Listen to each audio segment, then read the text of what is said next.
परदेशातून शॉपिंग करून येणाऱ्यांसाठी केंद्र सरकारची सर्वात मोठी भेट. आता टॅक्स टेन्शन विसरा. बजेट 2026 चे नवीन बॅगेज रूल्स.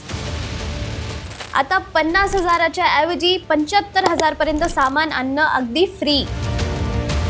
किती सोनं आणता येईल? चुकोनेही ही चूक करू नका, अन्यथा भरावा लागेल मोठा दंड.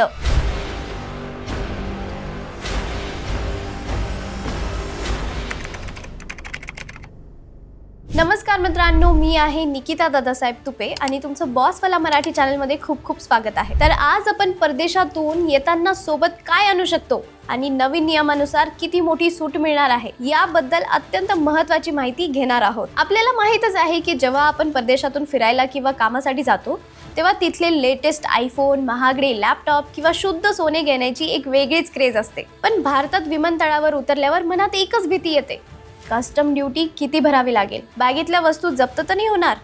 पण आता घाबरण्याची गरज नाही. 2026च्या बजेटमध्ये केंद्र सरकारने बॅगेज नियमामध्ये क्रांतिकारी बदल केले आहेत. 2 फेब्रुवारीपासून हे नियम लागू झाले आहेत. आता तुम्ही पूर्वीपेक्षा कितीतरी जास्त वस्तू कोणत्याही टॅक्स शिवाय भारतात आणू शकता.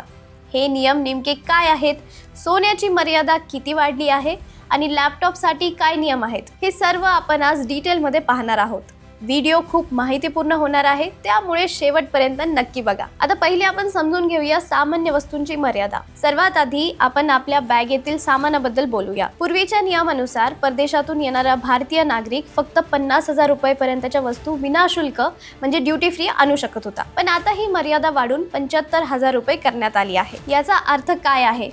जर तुम्ही परदेशातून येताना नवीन कपडे, कॉस्मेटिक्स, चॉकलेट्स किंवा छोटे इलेक्ट्रॉनिक गॅजेट्स आणले असतील आणि त्याची एकूण किंमत 75,000 रुपयांच्या आत असेल तर तुम्हाला एअरपोर्टवर 1 रुपयाही टॅक्स देण्याची गरज नाही. तुम्ही थेट ग्रीन चॅनल मधून बाहेर पडू शकता. आता दुसरी आहे, लिमिट संपल्यानंतर टॅक्स मध्ये मोठी कपात होऊ शकते. समजा तुमचं सामान 75,000च्या वर गेलं तर काय? पूर्वी अशा अतिरिक्त सामानावरती 20 ते 35% पर्यंत कस्टम ड्युटी लागायची. पण नवीन नियमानुसार ही ड्युटी आता फक्त 10% करण्यात आली आहे. एक उदाहरण आपण पाहूया. समजा तुम्ही परदेशातून 2 लाख रुपयाचा आयफोन आणि काही गॅजेट्स आणली.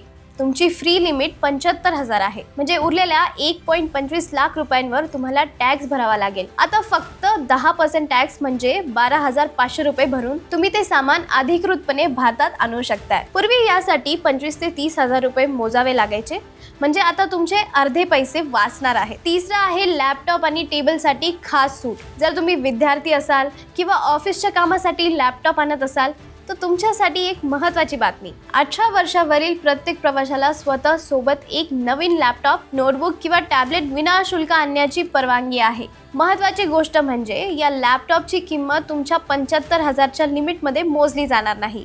हा लॅपटॉप पूर्णपणे वेगळा आणि फ्री असेल. चौथा आहे सोनं. सर्वात महत्त्वाचा विषय.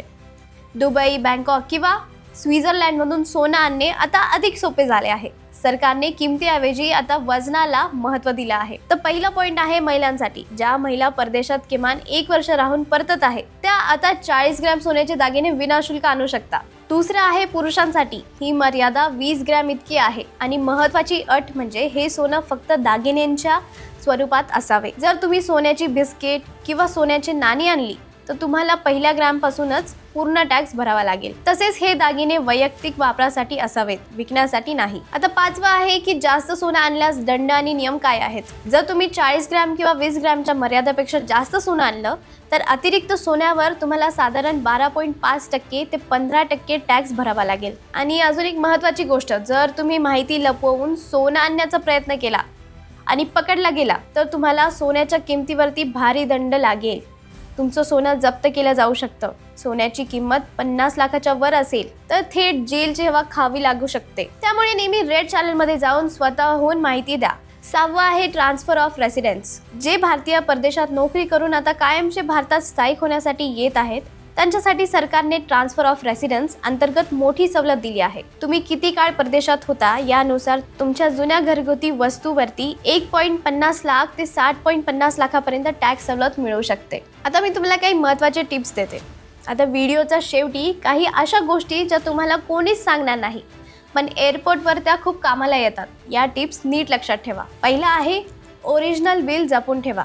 बघा मित्रांनो, आपण जेव्हा परदेशातून एखादी महागडी वस्तू किंवा सोनं खरेदी करतो तेव्हा त्याचं ओरिजिनल बिल घ्यायला अजिबात विसरू नका. बऱ्याचदा काय होतं ना, आपण एअरपोर्टवर गेल्यावर कस्टम ऑफिसरला सांगतो की ही वस्तू मी स्वस्तात घेतली आहे, पण त्यांच्याकडे स्वतःचे इव्हॅल्युएशन चार्जेस असतात. जर तुमच्याकडे अधिकृत बिल असेल तर तुम्हाला कोणाशी वाद घालण्याची गरज पडत नाही. बिल तुमच्याकडे असेल तर तुमचं काम एकदम कायदेशीर आणि पटकन होतं. त्यामुळे बिलाचा फोटो मोबाईलमध्ये तर ठेवाच, पण शक्य असल्यास एक हार्ड कॉपी सुद्धा सोबत ठेवा. आता दुसरं आहे, तुमची लिमिट फक्त तुमचीच आहे. इथे बरीच मुलं एक चूक करतात. समजा 2 मित्र एकत्र प्रवास करत आहेत, तर त्यांना वाटतं की माझी 75,000ची लिमिट आणि मित्राची 75,000ची लिमिट, असं मिळून आम्ही 1.5 लाखाचा एक मोठा कॅमेरा किंवा ड्रोन आणू शकतो. पण मित्रांनो, नियम तसा नाहीये. ही लिमिट पर पर्सन असते. म्हणजे एकाच वस्तूची किंमत जर 75,000पेक्षा जास्त असेल तर तुम्हाला यावर ड्युटी भरावीच लागेल. तुम्ही 2 लोकांची लिमिट एकत्र करून एकाच वस्तूवर सवलत मागू शकत नाही. त्यामुळे शॉपिंग करताना ही गोष्ट डोक्यात ठेवा की 75,000ची मर्यादा ही वैयक्तिक आहे. तिसरं आहे, टीव्ही आणि दारूसाठी नियम वेगळे आहेत. अजून एक महत्त्वाची गोष्ट म्हणजे ही 75,000ची जी काही आपण सूट बघितली ती टीव्ही जसे की LCD LED साठी लागू होत नाही. जर तुम्ही परदेशातून टीव्ही आणत असाल तर त्यावर पहिल्या रुपयापासून टॅक्स भरावा लागतो. तसेच दारू आणि सिगरेटसाठी सुद्धा ठराविक मर्यादा आहे आणि त्या मर्यादाच्या वर जर तुम्ही काही आणलं तर त्यावर ही 75,000ची सूट चालत नाही.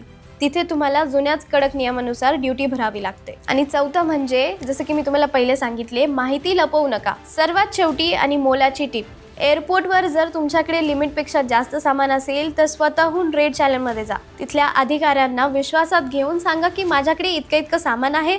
जर तुम्ही प्रामाणिकपणे माहिती दिली तर अधिकारी सुद्धा सहकार्य करतात. पण जर तुम्ही माहिती लपवली आणि स्कॅनिंगमध्ये ती सापडली तर मात्र विनाकारण दंड आणि कायदेशीर कारवाईला सामोरं जावं लागेल. त्यामुळे बी स्मार्ट आणि बी सेफ. तर मित्रांनो, केंद्र सरकारचे हे नवीन बॅगेज नियम नक्कीच सर्व प्रवाशांसाठी दिलासादायक आहेत. यामुळे आता परदेशातून येताना आपल्या प्रियजनांसाठी भेटवस्तू आणणे अधिक स्वस्त आणि सोपे झाले आहेत. तुम्हाला या नियमाबद्दल काही शंका असेल किंवा काही विचारायचे असेल तर खाली कमेंट बॉक्समध्ये नक्की विचारा. मी तुमच्या प्रश्नांची उत्तरे देण्याचा प्रयत्न करेन. आणि हा व्हिडिओ जर तुम्हाला माहितीपूर्ण वाटला असेल तर व्हिडिओला लाईक करा आणि तुमच्या परदेशात राहणाऱ्या मित्रमैत्रिणींना आणि नातेवाईकांना हा व्हिडिओ शेअर करायला विसरू नका. आणि अशा सोप्या माहितीसाठी बॉसवाला मराठी चॅनलला सबस्क्राईब करायला विसरू नका. पुन्हा भेटूया अशाच एका महत्त्वपूर्ण व्हिडिओमध्ये. तोपर्यंत पाहत राहा, शिकत राहा. धन्यवाद. जय हिंद. बॉसवाला, बी द बॉस.